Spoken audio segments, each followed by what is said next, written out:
So in this video, I'm going to reveal why, since the early 2000s, China have built ghost cities all around their country, of which 65 million dwellings remain empty to this day, and why they have systematically bought up high-value residential properties in the UK, US, Canada and Australia, inflating our real estate prices so that an entire generation can no longer even afford to buy a house in their own country, but also purposely creating massive real estate bubbles.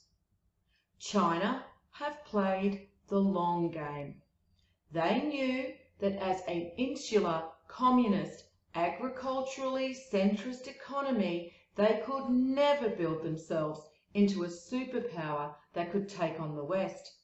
So over the last 40 years, they have played the long game. They opened up their economy to the West and over time made themselves the engine room of Western economies. They artificially inflated their growth by building empty cities and apartments, creating a resource boom in Australia and other countries. They offered up their cheap factory workers to Western manufacturing companies, luring them to China and sending our Western cities and towns who built themselves around these manufacturing industries broke and leaving the citizens dependent on welfare or low-paid service industry jobs. They cornered the market in the cheap manufacturing of everything, so that we cannot even make ourselves a pair of shoes. Everything is made in China. In fact, 70% of the goods for sale in Walmart are made in China. Now that they have successfully achieved their objective and made the West financially reliant on them, it is time for stage 2 of their strategy: destroy their own economy and bring the West to their knees with them.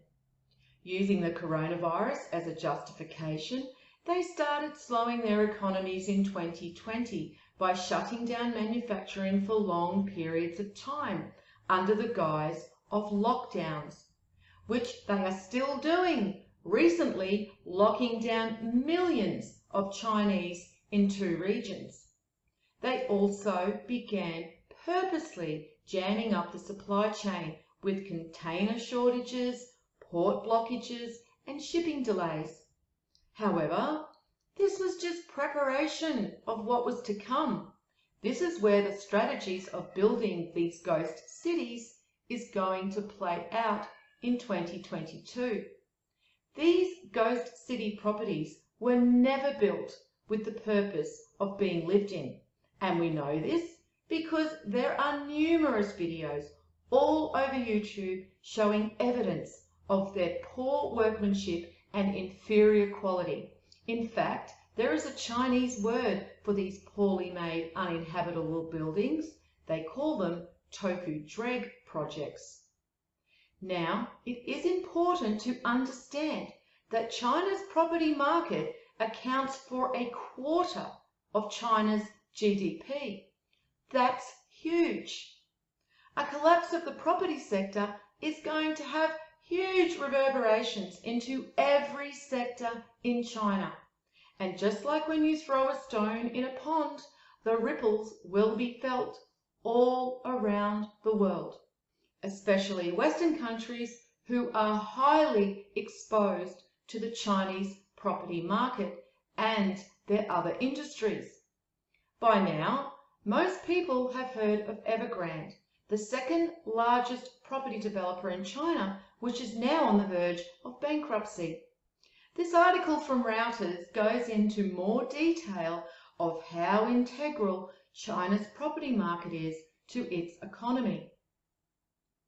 The property sector is the largest contributor to China's gross domestic product, accounting for more than 1/4 when related industries are included. A vast ecosystem of suppliers and service providers has flourished around giant property developers, and real estate has played a crucial role in creating jobs and generating cash for local governments. Land sales in China account for a third of their revenues, which stood at 4.3 trillion in 2020, according to Japanese bank Nomura. So I just want to stop here and put $1 trillion into context. Most people hear $1 trillion in the media quite often these days, but to many it's just another number. Well, let's put $1 trillion in another context. If you were to spend $1 million every day, it would take you 2,700 years to spend $1 trillion. Yes, that's 2,700 years to spend 1 trillion. Pretty mind-blowing, isn't it? And our governments and central banks now just flippantly throw that figure around as though it's no big deal. Okay, let's continue on with the article. Property accounts for 40% of the assets owned by Chinese households, according to Macquarie, raising concerns that if the bubble bursts, consumers would feel less wealthy and turn more thrifty, which would hit other sectors of the economy. Okay, so let's just unpack that. 40% of Chinese households' assets are property. So when the property sector crashes, Chinese households are going to lose almost half of their wealth. And in turn, due to those financial losses, they will stop spending money in other sectors, causing a domino effect throughout the Chinese economy. We are not just talking a recession here. We are talking a fully fledged, unmitigated crash and severe depression.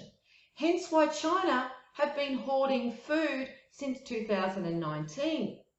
According to data from the US Department of Agriculture, China is expected to have 69% of the globe's maize reserves in the first half of crop year 2022, 60% of its rice and 51% of its wheat. What China are doing and the Western world is oblivious to is preparing their people for the Long March. The Long March is a terminology used by the Chinese which basically translates to being willing to suffer hardships and make sacrifices to bring about the defeat of their enemy. So now we can see how this planned crash of their real estate sector is going to reverberate through their own economy. How will this ripple out to the rest of the global property markets?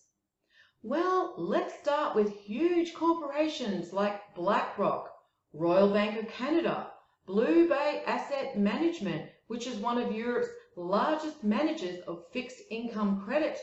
Even Swiss bank UBS has Evergrande debt exposure totaling about 283 million across multiple portfolios, not to mention numerous pension funds in the US, Canada, Australia and the UK.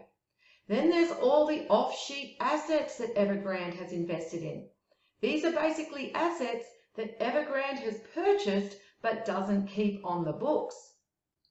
Now, if we go back to what I said at the start of the video, I mentioned that Chinese buyers had helped to inflate the property markets in the UK, Canada, Australia and parts of the US by basically buying up lots of high quality real estate for top dollar.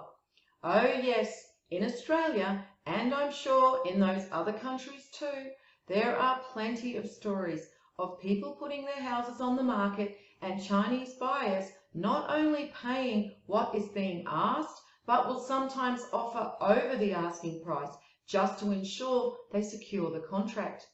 However, at least in Australia, the laws of foreign ownership stipulate they must live in the residence unless it is a new home or land.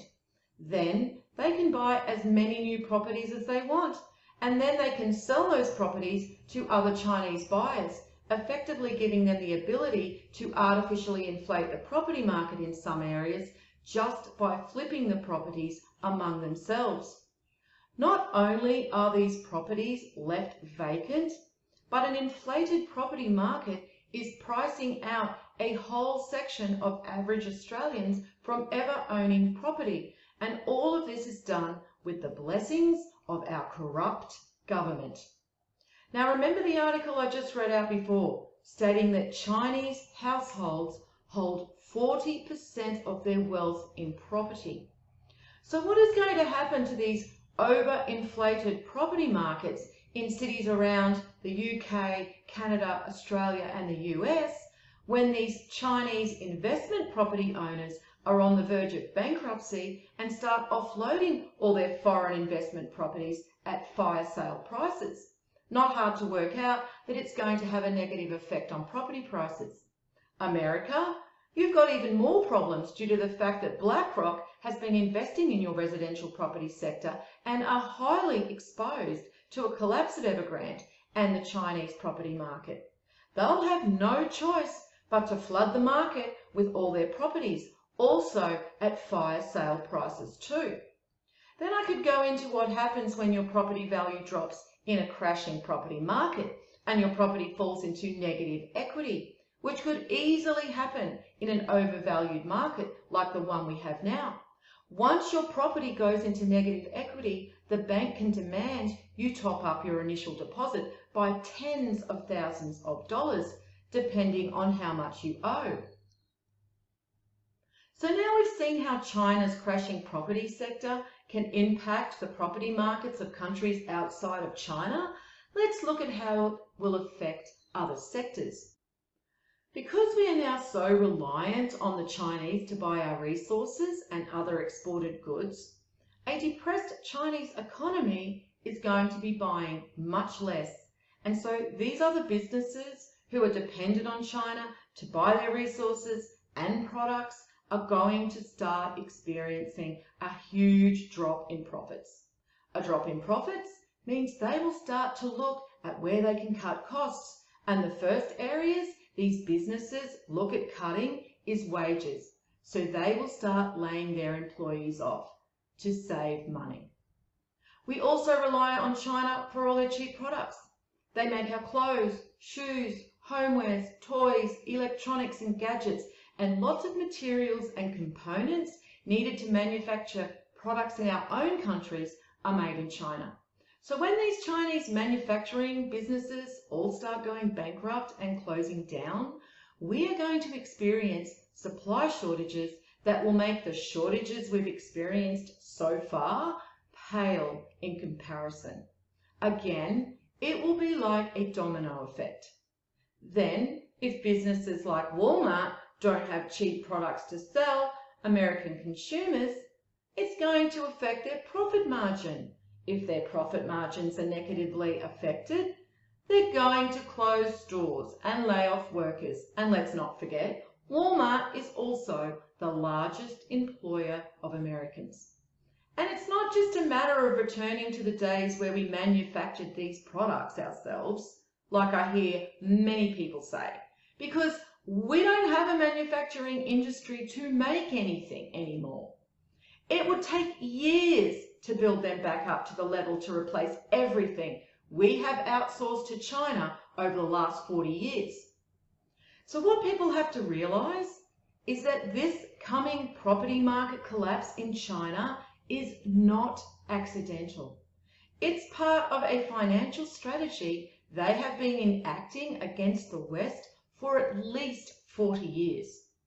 What the Chinese have done is effectively used the West's own greed against them, and now they will sacrifice their own economy and their own people to bring down the Western economies with them. Then, after the dust settles, China will be in the stronger position to rebuild themselves and come out as the dominant player on the world stage with their Russian allies backing them all the way. All our Western governments are complicit though. Don't believe the stage show. Without them selling out our manufacturing industry and property markets, the Chinese would never have the leverage over us they do, and only an absolute imbecile would believe our governments were ignorant to this dangerous possibility. This could also be the global financial collapse that they will use to implement their Great Reset. As I have continually warned, all roads lead to Rome, and the Jesuits have had centuries to infiltrate all our governments, religious organisations, media, tech companies, medical industries, education institutes, and financial corporations. The real war is not country against country or us against each other. The real war is them against mankind. This quote is from Michelangelo Tamburini, who was the 4th Superior General of the Jesuits in the 16th century. See, sir, from this chamber I govern not only to Paris, but to China, not only to China, but to all the world, without anyone to know how I do it. I did actually warn about why China was building all those ghost cities in a post 3 years ago. It's still up on the wall in our MeWe group. I often add new information to the post as it comes to my attention, but now with this Evergrande saga starting to play out, I thought it definitely deserved a video, because at least if we understand our enemy, we won't be blindsided, we'll be prepared.